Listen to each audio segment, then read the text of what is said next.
والصلاة على نبيه والوزن والعدل والفضل والنظم والعزم بالجزم بوحدته بكبرياء بسلطان وبإعلان وبإتقان وبإيمان وبيان في فرقان وحده لا شريك له وحده بوحدة موحدا بوحدة وموحدا بوحدة وحيدا وأحدا بلا مدد وجدد ونسب ووصف في الكمال لا شريك له لا مثل له ولا مثال له ولا نظير له ولا وزير له ولا مقارن له ولا مكاظم له ولا مضارع له ولا مضارع له ولا مناظر له ولا جلد بلد ولد جسد رسو جزو نضو عزم له ولا جذب وصف عيب كاب بيت خصم له ثم نشهد أن لا إله إلا الله وحده لا شريك له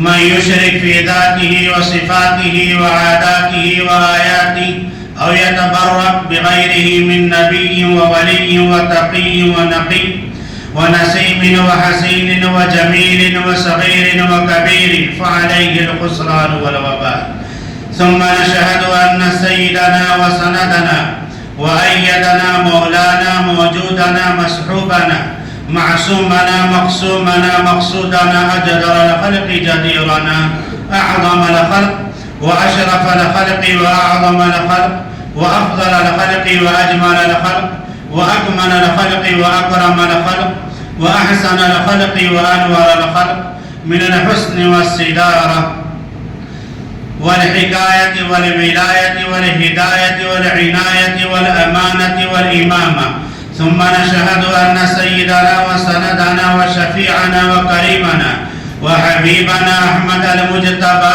محمد المصطفى صلى الله عليه وسلم أرسله الله تبارك وتعالى بالحق إلى كافة الناس بشيرا ونذيرا وداعيا إلى الله بإذنه وسراجا منيرا وصلى الله تعالى عليه وعلى آله وأصحابه وأزواجه وذرياته وأتباعه وأهل بيته وبارك وسلم تسليما كثيرا كثيرا أما بعد فأعوذ بالله من الشيطان الرجيم بسم الله الرحمن الرحيم الذين إذا أصابتهم مصيبة قالوا إنا لله وإنا إليه راجعون وقال تعالى يا أيها الذين آمنوا اتقوا الله حق تقاته ولا تموتن إلا وأنتم مسلمون صدق الله العلي العظيم